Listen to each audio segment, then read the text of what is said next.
What's up, y'all? Malcolm Reed here from How to Barbecue Right. When you're in the Chattanooga area and you're looking for barbecue supplies, you got to check out my buddy Steve's Owl's Nest Barbecue Supply. And Steve and his staff have all your outdoor grilling, smoking, live fire, cooking supplies.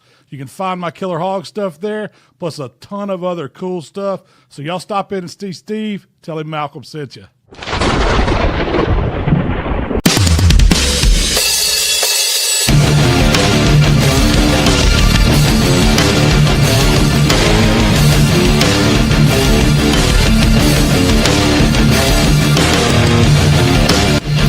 The Pit Barrel Cooker. It just works every time. Every time. Available at Owl's Nest Barbecue Supply in Ottawa. Hey, big thank you to Malcolm Reed for bringing us in every Tuesday night here on the Catch Up Show from Owl's Nest Barbecue Supply. We got a great show lined up. Jason Penley and Michael Williams from Mind If I Smoke are going to be joining us in just a few seconds. Pete is at a meeting tonight, and he won't be there, but we'll muddle through and see if we can't get things going with or without him like we always do. I want to tell everybody that we're on Facebook. We're on Instagram. Please follow us. Also on YouTube. We'll go to our YouTube channel. No looking for free, okay? You can't look for free. You got to hit that subscribe button, give us some love, and watch all the great videos that we've got on YouTube. We got a lot of good content on there. Of course, all the shows are on there. And also, you can go back if you want to listen to some of these shows. They're all on Spotify in podcast form. So just go to podcast, look up the Owl's Nest Barbecue Show with Steve Ray, and you can listen to them as you drive around town if you're in sales or doing something neat like that. Some entertainment, a lot of good stuff back there. And this will be a good show to do that on. I promise you. We're brought to you by Pit Barrel Cookers, America's favorite drum cooker. We're brought to you by the entire lineup of Green Mountain Grills. David Roberts, our newest Green Mountain Grill owner, picked his up yesterday. We're brought to you by the Blackstone Griddle, in stock now. By the best kettle grill on the market, the Napoleon Kettle Grill. More features and better quality than any kettle grill on the market. Like I said, Jason Penley, Michael Williams coming up in just a few minutes. We're going to go over this a little bit too, but I want to remind everybody coming up this weekend, Saturday, October the 25th, at Burning Bush Baptist Church, 2195 Burning Bush Road, is the Burning Bush Baptist Barbecue Bash. It's going to be, that's next Saturday. They've got 8 teams now. They've picked up 3 teams. They've got 8 barbecue teams that will be competing. Plus, you'll be able to buy barbecue down there, eat barbecue down there. Everything barbecue is going to be happening starting Saturday at I'll let you know in just a second. 11 to 5 at the Burning Bush Baptist Barbecue Bash down at the Burning Bush Baptist Church down there in Ringgold in the Fort Oglethorpe area. Great bunch of guys putting that on. Jason and Michael are going to be there. And we'll talk about that in a little bit too. Big football, another big football weekend. What Steve learned this weekend. Well, I'll tell you what Steve learned this weekend. Steve learned this weekend while watching football that it doesn't matter who coaches the Titans. It could be Nate Bargatze. It could be Vince Lombardi. Doesn't matter. It's a terrible team. And with the Browns winning Sunday, that puts Tennessee as the worst team in the NFL, going absolutely nowhere. Matter of fact, they're on the clock right now for the first round pick in the 2026 NFL draft. The Tennessee Titans are now on the clock. The problem in Florida might not be, it might be somebody different than the coaching. It might be athletic director Scott Strickland. This was his 4th firing, and this will be his 3rd hiring since arriving in Gainesville in 2016. Not that long ago, folks. And believe me, being a Tennessee fan, we went through it like that. We went through it. Yeah, when he was when he was giving Billy Napier the send off, he said Billy Napier at his going away press conference. He said Billy Napier, who was 22 and 23 overall at Florida, left Florida in better shape than what he found it in. Of course, Dan Mullen was the coach before Billy Napier. Dan Mullen was 34 and 15 in his tenure before he was fired by Scott Strickland. So I don't know how he figures it was in better shape, but maybe the good folks of Florida may want to look at, instead of changing coaches, maybe changing other people in the decision-making process. And this is something that I saw that just killed me. And Jason and Mike, I know you're listening, and this does not in any way reflect on you two, but some Georgia fans need to either get on drugs or get off the drugs, because some of the things I heard this weekend of Georgia fans questioning their own team, questioning Kirby Smart, questioning Mike Bobo, questioning Glenn Schumann, were just some of the most unreal things I've ever heard and read coming from a team that is the best team in the country, barring none. Yes, they're better than Alabama, and they may have been beat by Alabama, but Georgia is a better team than Alabama. It is just unbelievable to me that they can question. Kirby Smart is the best football coach in college.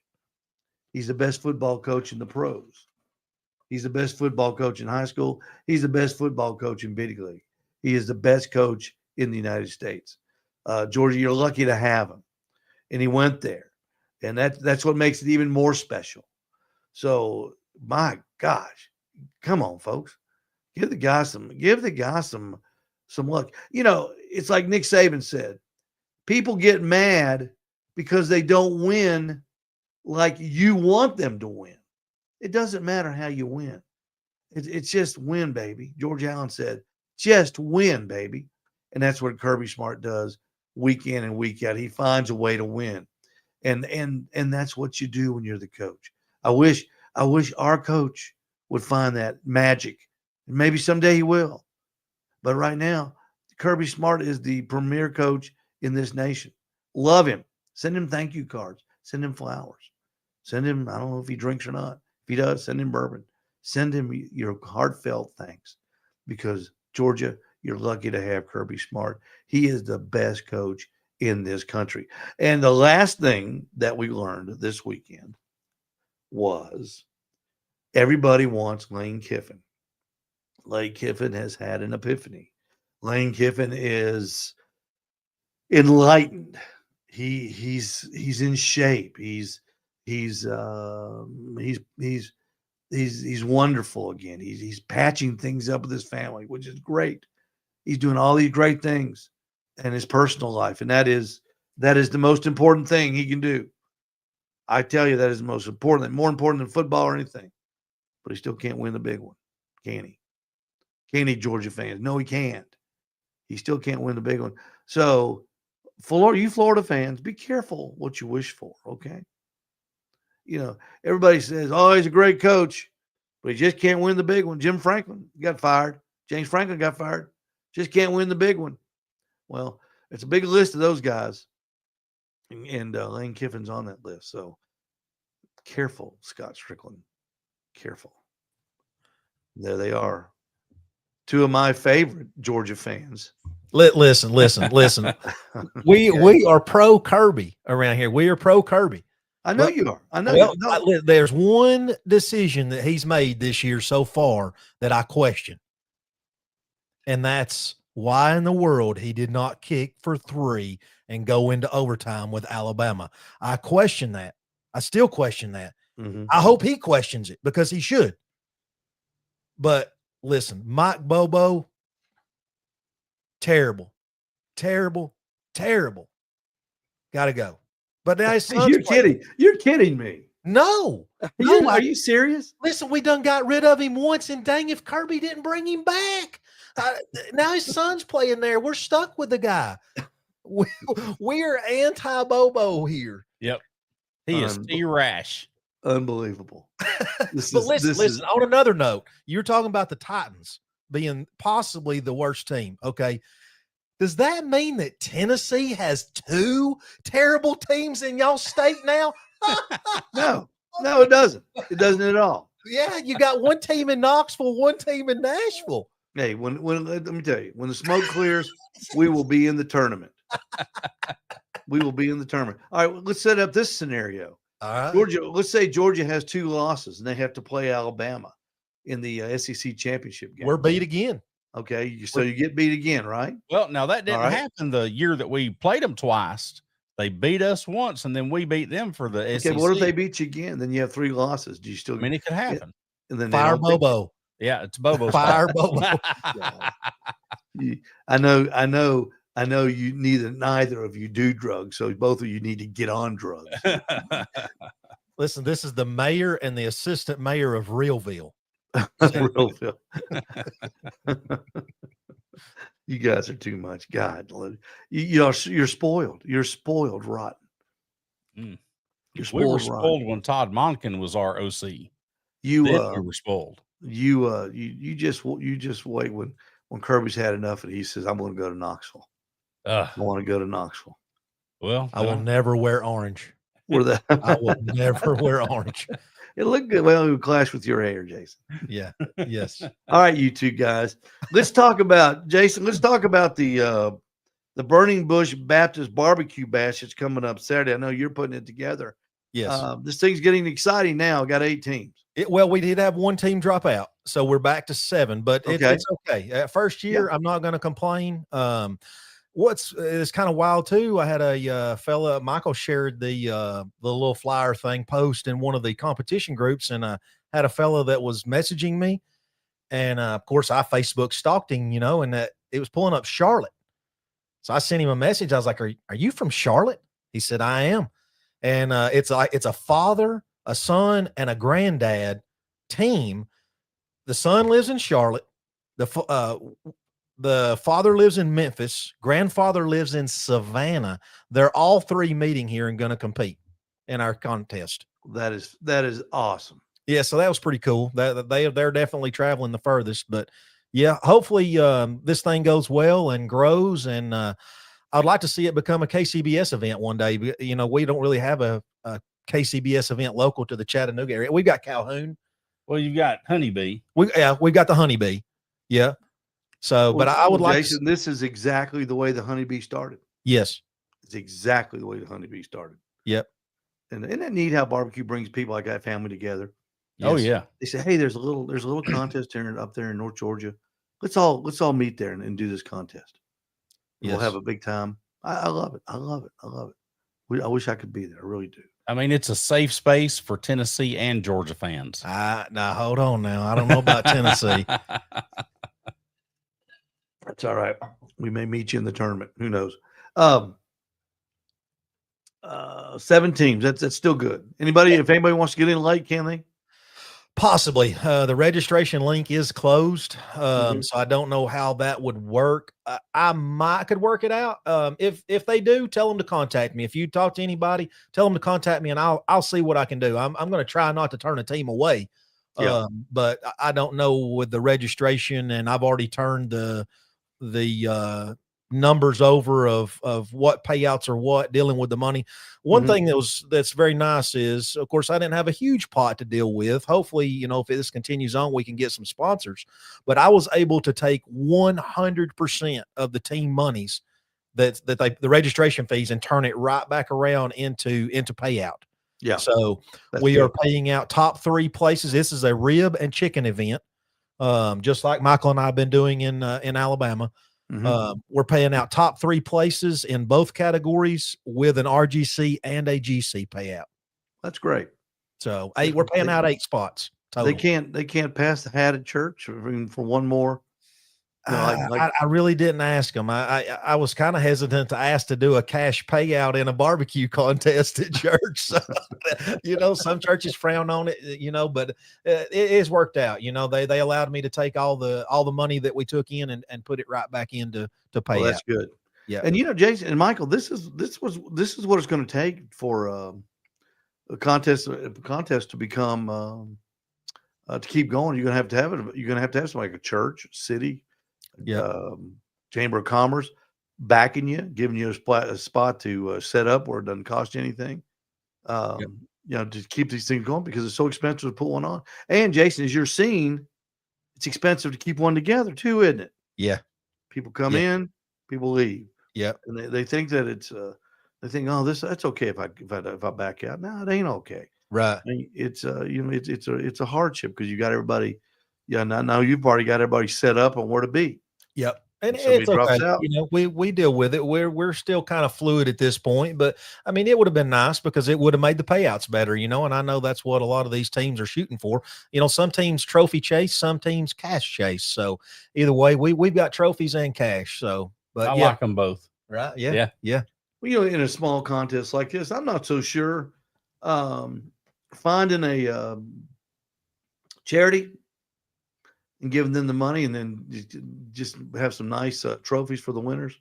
Yeah, and we talked about that. I don't know the legalities behind all that because at the church we do have some great outreach. We have mission trips and stuff. We have one particular group that goes to like Texas and they go to like disaster areas or wherever and they work on stuff.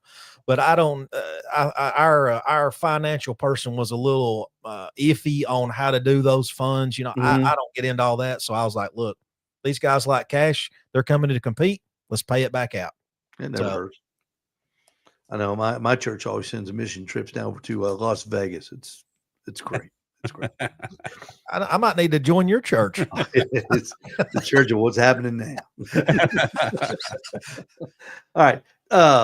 That's gonna be a fun time. If you're into barbecue, if you want to be into barbecue, if you think you want to be in a barbecue, a contest like this is the perfect place to go because you guys are gonna have like Michael. You're gonna be cooking with Anthony this weekend. Yes, I know you guys, and we'll be glad to share information with anybody that comes up and wants to talk about it after the contest is over, or if they want to get there early enough before it really gets busy. Good place to go. Listen, well, we've got some pretty tough competitors that's coming in. Michael and Anthony's competing. Mm-hmm. Billy Holland, Grill Billy's going to be there. David Roberts is going to be there. Mm-hmm. Sean Cosby has signed up. Sean Cosby signed up. Yeah. So I didn't know that. Yeah. I didn't know that. Come on, Steve. You thinking about it? I would love, I would love to be there. And if there were other circumstances, I would be there. Especially knowing that Sean's there. I like to beat up on Sean. Yeah, it's hard to do, but I'd like to also. No, it's not hard to do. There's going to be a bunch of festivities happening that day too. I think they've got some music that's going to be going on the grounds. I think they've got like 4 different sessions of music that's coming in. They're going to have even like a little festival. Randy's wife, Mitzi, has kind of put together, I think she's got vendors, like 10 or so vendors that's going to be set up, crafts and, doodads for the ladies and whatnot. But so that stuff's going to be going on as well. That's a great day. That's a great day. That's just a great day. Well, I think the weather's going to be nice. Yes. Y'all picked the tremendous weekend to do it too. The last weekend of the month. I mean, the weather will be. Hopefully it holds out. I'm going to try to hold on to this date next year. A lot of the guys that we've been competing with in Alabama have told me, like, well, look, we would be there, but they've got something with the Alabama public television thing that's going on this weekend. Yeah. So I know I had like 3 of those guys say, man, we would be there, but they're, of course, I understand, they're committed to that stuff and they're trying to grow that North Alabama circuit over there. So I get it, but hopefully I think that's going to move next year, according to one of them. So hopefully those guys will be able to come if we get to hold this same date next year and do it again if everything goes well. Well, you never know what's going to happen in the year. So maybe next year we'll be able to be there. I hope so. All right, you two, other than trying to put this contest together. Look at that guy. Come on, Steve. I can make better ice cream parfaits too, Sean. So I can't make a good cheeseburger though. Michael, that cheeseburger Sean makes is just it's great, unbelievable. Over Choo Choo Barbecue on East Spring Road. It's my favorite. Yeah, it is. It's the best cheeseburger in town. Talk about this contest. This little contest you guys got finished with. Just to kind of give everybody a background.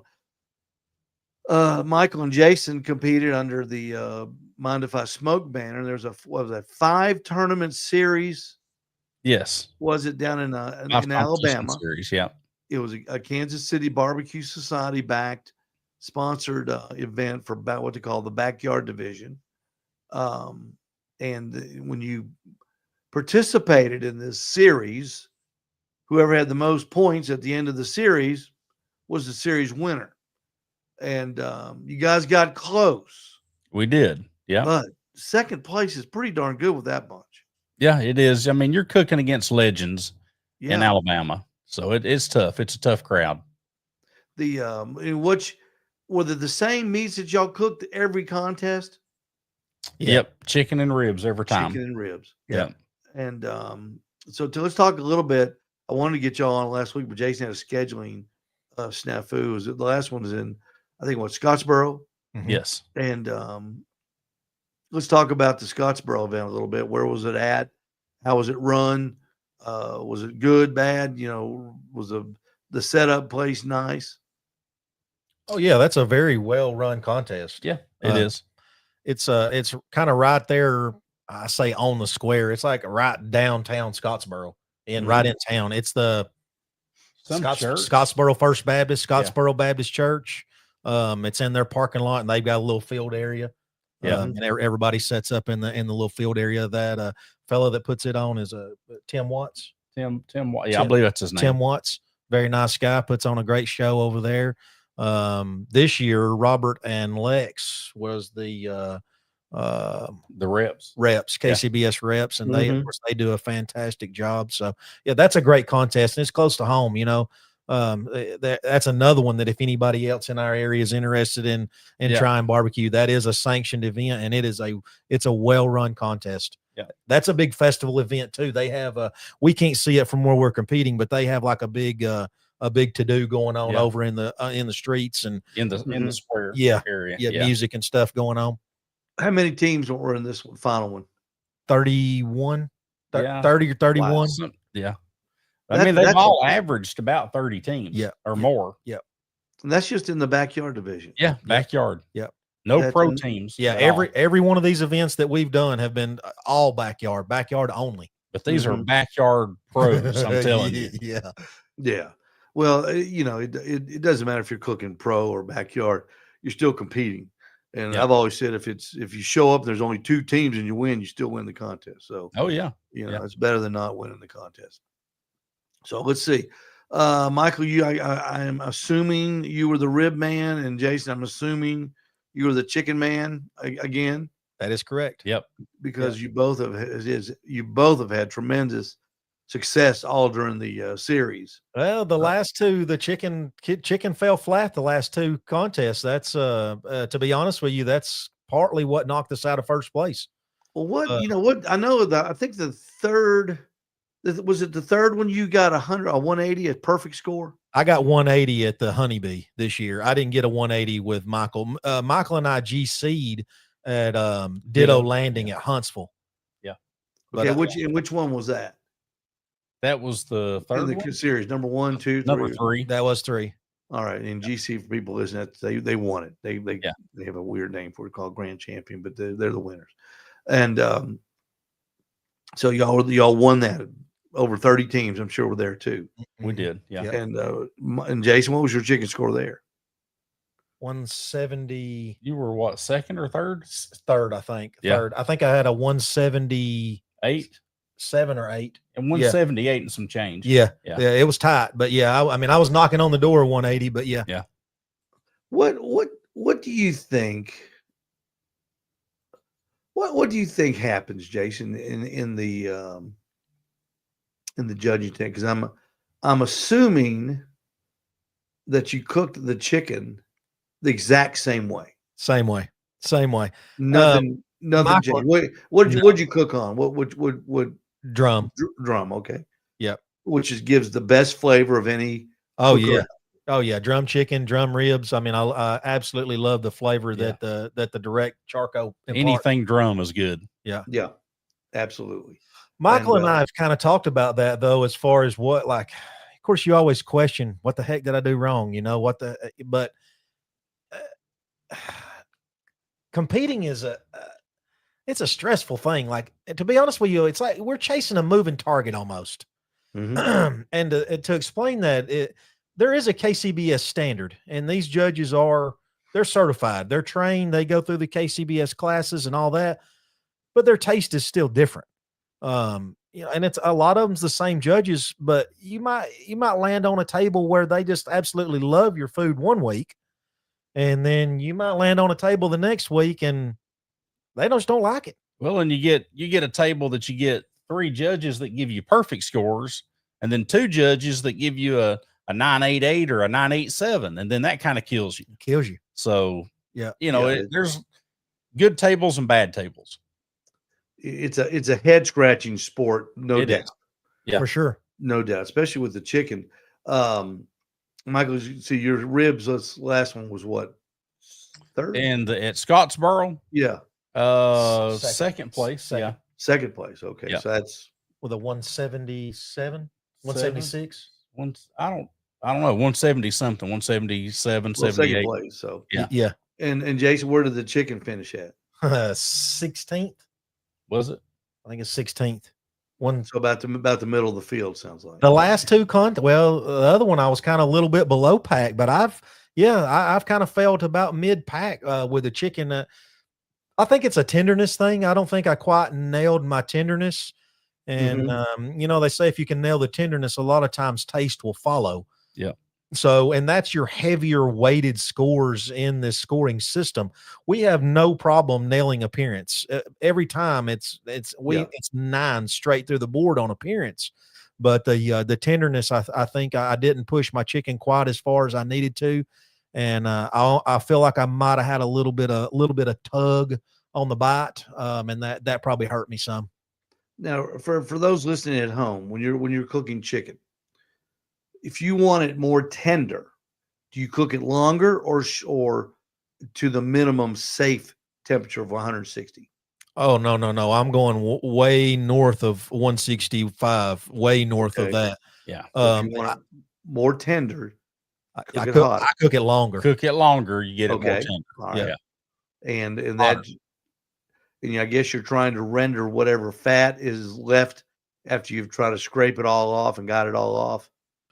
If they're scraping, there's a lot of these guys that don't scrape anymore. So I do scrape still. I've debated on whether to change that, but at the moment I'm still scraping. But yeah, I even allowed myself 15 more minutes in the last contest because I felt like some of the thighs were a little thicker, and I've kind of changed up my placement method a little bit. And I don't know if maybe I'm changing airflow in the drum. I don't feel like they're getting as done as quickly as they were for some reason. I had one contest. I had to rest chicken. That the one we GC'd. Yeah. I had to rest my chicken. I had to put it in the Cambro because it was done way early. I was like, well, crap. And then it went to, I'm scrambling trying to get them up to the temp that I'm shooting for. And I don't know. It's just, it's just part of the cook. But I definitely, I need to take my chicken a little further, and whether that's going to mean some more time. So you don't think resting them may be the magic? No, as far as chicken, that you don't really want to rest it on chicken. That's the general consensus with your competition people. From the people that I've talked to, like nobody rests their chicken. You just want you try to hit it done, box it, go fresh chicken. But resting meat. We all rest our briskets. We rest our pork butts. Sure. Michael, do you rest ribs? I do. I try to get at least an hour, but I have had an hour and a half, rest on them. But yeah, I do rest. Michael was having to slow his cook down the other day. I mean, he was having to woe it way up because they were going to be done way too early. Because we take, and I'm a big advocate of resting food. Now, there's people out there that say it's not. You don't need to rest it, but I think you do. I think I rest everything from steaks no matter what I make. You know, if it's chicken quarters, you know, I put them in a warmer before I serve them, just to rest them a little bit. And I think because, you know, we take this meat and we put it in the most harsh environment known to mankind, heat, fire, and excessive heats. And you can imagine what goes on in a piece of protein. Oh You know, if yeah, you I mean could, that muscle's yeah, contracting. It's yeah, tightening up. yeah. If there was a magic camera you could get and watch the moisture in it move around, you know, trying to, you know, it moves to the coolest spot, trying to cool it down, and I just think resting it just lets it all spread out and get back into flavor form. It's like Which when technically, in the competition world, there it's probably got from the time I take it off the smoker to boxing it to the time the judge is tasting it. It's probably a good at least 20 minutes, if not closer to 30. I was thinking 45. Possibly. Yeah. So, I mean, technically it does have a, you know, somewhat of a rest. I mean, it's Mhm. not piping, steaming hot, you know, when they get it, but I definitely don't want to rest it like Michael does ribs, Yeah. you know. yeah, I just throwing that out there. Thought Sure. maybe that's a secret that you know you rested your one and got a good score, and then you didn't Yeah. rest them and then didn't got a good score, but not with the one you were wanting or looking for. So, but you know, this is what people talk about all the time. Oh Is yeah. is, I mean, you know they it's a try game. something It is. You never and know. you know you can sit around and you can talk about different cooking different proteins at a contest, and you'll get with 5 people you'll get 5 different methods. At least And, 5 different. yeah, and then you'll get 5 different winners. Yeah. So I rested chicken one time in a contest, and it was the first call we ever got. Finished 4th place, and Michael, and again, it was done too quick, and I just threw it in the Cambro, and you know, lucky us. So you know that's the only time I too, Jason. That's the only time I had to rest it once. You know, I never did, Yeah. and maybe I should go back and do that. But it's certainly it's certainly a unique sport, and I admire both of you for taking it kind of to the next level. What when it was all said and done, what are some of the highlights of the obviously winning a contest is always going to be, I mean, because that's why you go is to win. But give me some of the highlights and the lowlights of the 5 different contests that y'all competed in. Well, my highlight is I was chasing a 180 this year and I got it. So That's a perfect score. that was my highlight is I wanted a 180 in ribs. You know, as well as everybody else does that's Facebook friends with me, I practice all the time. Mhm. You know, I put in the time, I put in the effort, and it paid off. And my rib scores have been really pretty good this year. So, you know, I'm happy with where I'm sitting at with it. That's my highlight. And cooking with Jason. Jason's a great partner to cook with. Mhm. He's embraced, you know, this crazy hobby that we both, you know, partake in, and he's learning, he's growing, and he's done very well himself. So putting together a good team is another one of my highlights, I think. Yeah, yeah. I mean, I've enjoyed it. I'd say the highlight, you know, of you and I cooking together. I scored the 180 on chicken. I was cooking with Billy at the Honeybee. Cooking against me. Yeah. Mhm. But I mean, the GC at Ditto Landing in Huntsville. I mean, that was that's a great feeling. Yeah. I mean, It when was. when we're cooking against the teams that we're cooking against, and you win it, that's a great feeling. I know you had a couple of weather incidents this year. I'd say our low point of this year was in Coleman when it was. I mean, it come a torrential downpour. Our neighbor next to us, their generators was Oh yeah. half underwater. Yeah. Oh my. I guess if I don't know that we had a so-called low point. No, probably not. We didn't have there was really no hiccups as far as the cooks. Well, maybe Athens when our first competition together, you know, we cooked Athens, Alabama, and I think we finished either 10th overall. 10th or yeah. Yeah, because we both of our scores were 11th, but somehow we ended up 10th. Yeah. And we talked about that. Don't ask me how that happened. I don't know. Yeah. But yeah, that was, putting the team together, learning each other, cooking in that environment with the teams that we cooked against. That was probably, the beginning point. We didn't know where we were going to go with this Yeah. and how things were going to progress. So the unknown, I guess, was the low point. Yeah. When you guys are cooking, do you sample each other's food before you turn it in? Like Michael, you go to Jason, hey, taste his ribs, see if I'm on. Oh, and I'm vice versa. on. Every time I cut a rack of ribs, hey Jason, come here. Yeah. What do you want, Michael? I'm busy. Get in here and taste this. Yeah. It's a little different with my chicken because as soon as I'm ready to turn in, we try to let the chicken sit and I try to taste it as the judges are tasting it as far as time. I want to know the texture that they're getting. I don't want it to be a false, pull for me. But Michael's building his stuff and we're interacting with each other. Yeah. I wouldn't say we help each other build boxes, but we've got both of our sets of eyes are on the boxes. If I see something, we've got tweezers, we've got chef's tweezers. If I see something in the box, I mean, like Michael, in the last contest, for instance, there was one particular rib. Michael usually does 8 in his box, but this time he wasn't just quite feeling it. So he did a 6-bone box. Mm-hmm. And one of the bones he had in the box, it just wasn't, the size, it wasn't setting like the rest of them. And I was like, Michael, are you seeing what I'm seeing with this one bone? Yeah. And he did. He went back and he found another one that fit in more. So we're kind of looking it over each other. And the same thing with chicken. Yeah. He's got his tweezers out when I'm saucing chicken and I'm building my chicken box. If there's a speck in the sauce, if there's, he's got a wet paper towel cleaning the box up. So it's definitely a team effort when we're building boxes. We want all the eyes and everything on the boxes that we can get. Usually he's dipping his chicken and saucing it and getting it ready, and I'm hitting it with finishing dust. We're kind of working as a team. Yeah. And then helping each other with the cleaning of the boxes, like he said. Yeah.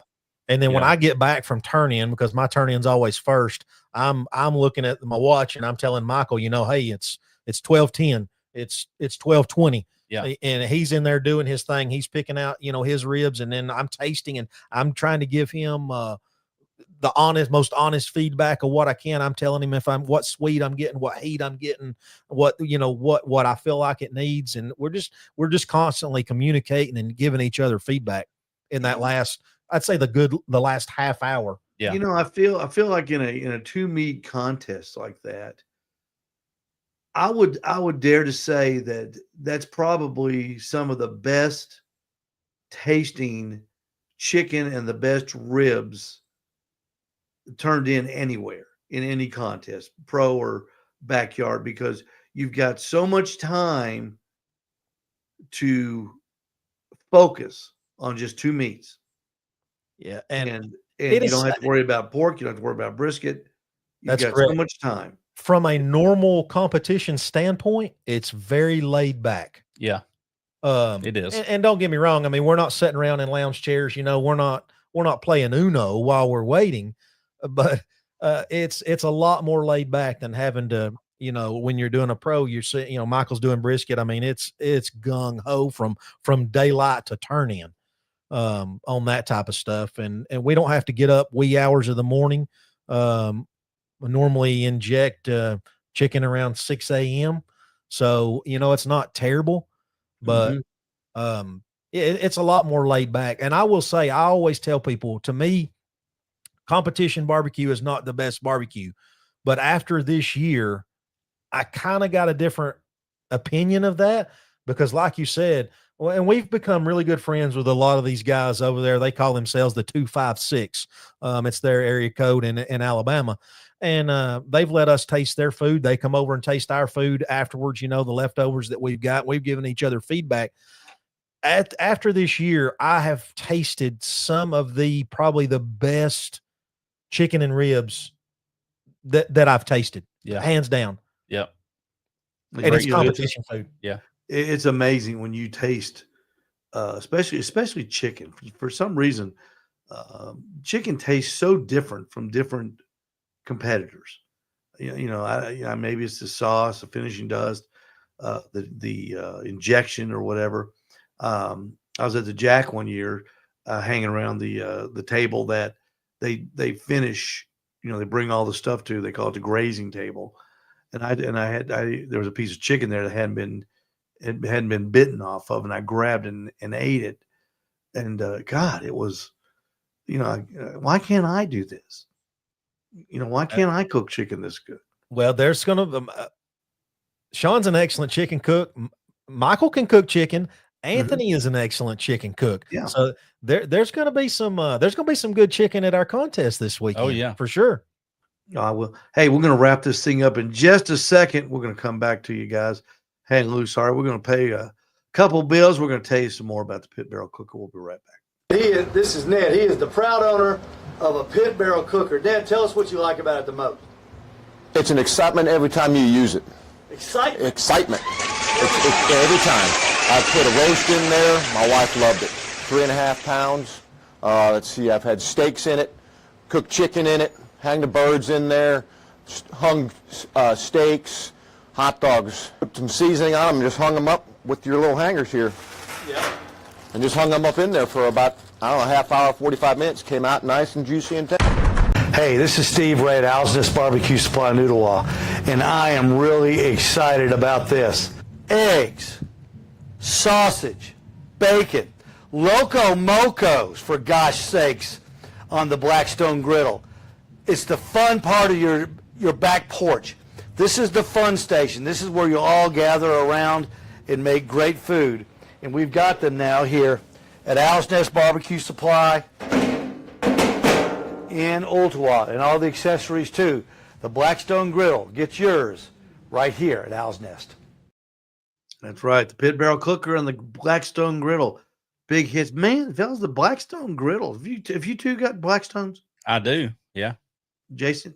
4. 4. Oh, 4 Blackstones. Hold on. I held my hand up. My camera went to hold on. I'll have to fix my camera.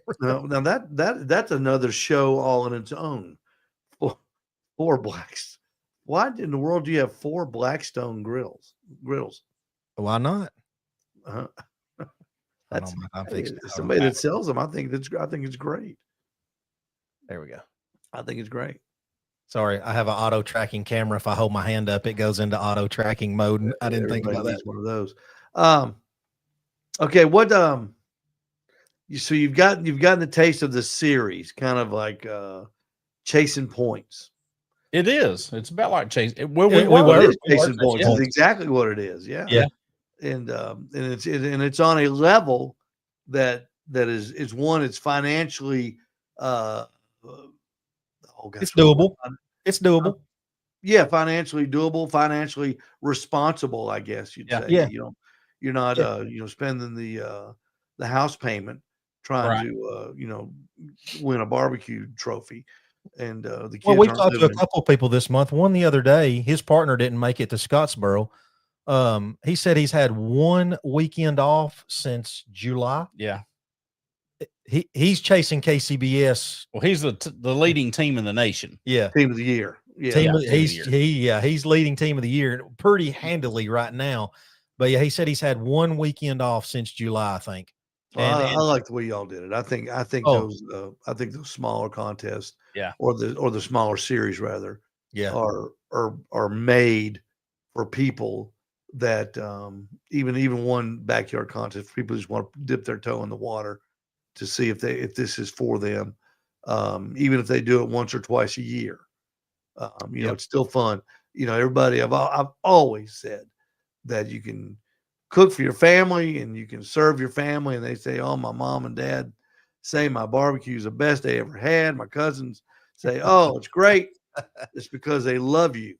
But until you put 6 pieces in a little styrofoam box and give it to 6 people that don't know you, that is correct. And all of a sudden, hey man, they don't like my food so much. Yep. And it's a very humbling sport, but it's a very rewarding sport when you do well. Yep.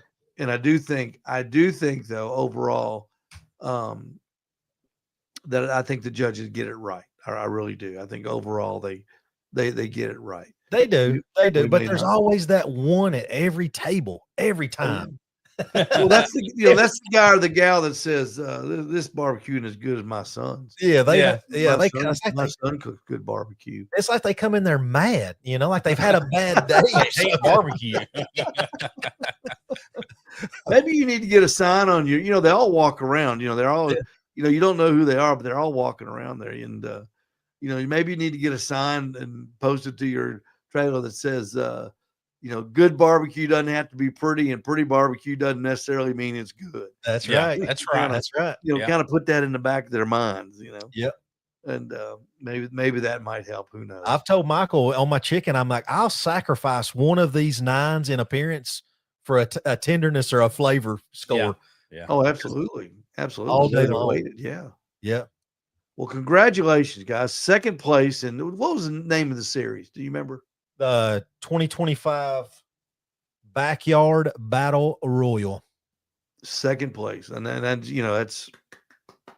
Thank you. that's fantastic. If you're sitting there, if you don't know much about competition barbecue, it's unbelievable. It really is, with that many teams chasing it.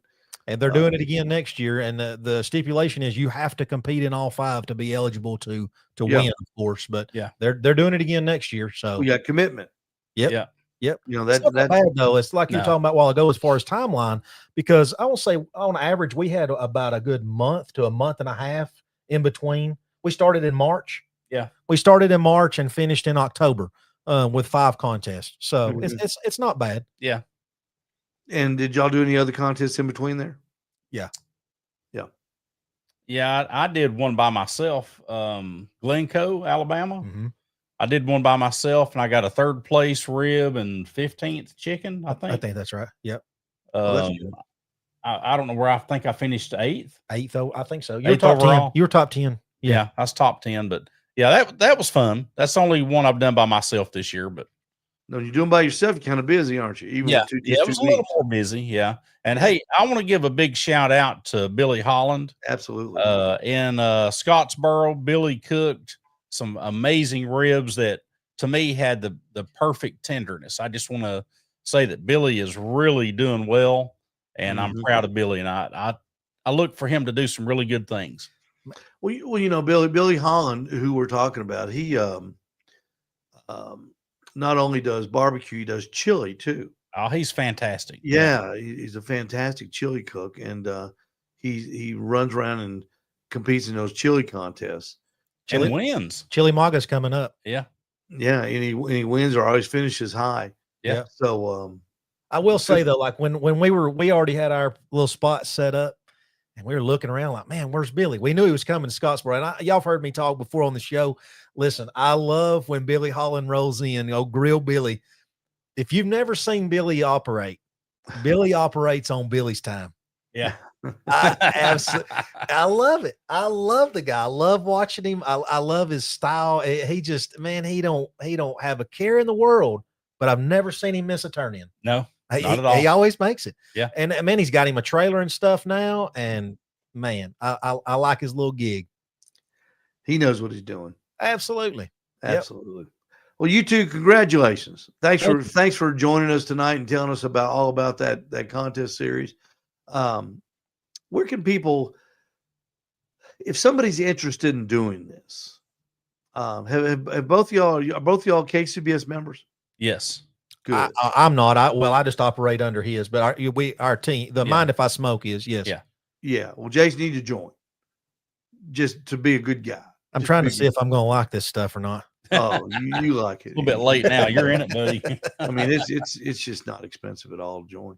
Nah. Yeah. It's cheap. Where can people go, Michael, to learn more about this if they're interested? About cooking barbecue, competing? No, competing on this tour that you just did. Is there info on the KCBS website?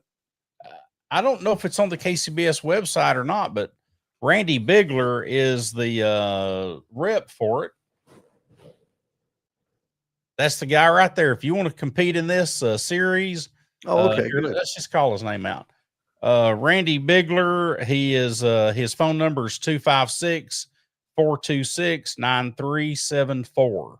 All right. That's good. And that's the guy that's going to be, you can contact him. He'll give you all the information, the competitions that you have to participate in. Mm-hmm. It's not bad at all. It's great. Everybody in Alabama that we cooked with from the very beginning, they just welcomed us right in and gave us some of their tips and methods and just a great group of people. We would love to have more people come in. Yeah. So, and I want to give another shout out to Demopolis, Alabama. They're going to be doing Christmas on the River or something like that. Yeah. It's the first part of December. Lex, what's her last name? Robert Vanderripe's wife, Lex. Robert and Lex. Venegas, like Venegas or something like that. That's it. Venegas. That's it. Yeah, they're repping it, and Robert is offering. You have to cook brisket. It's a 4-meat competition.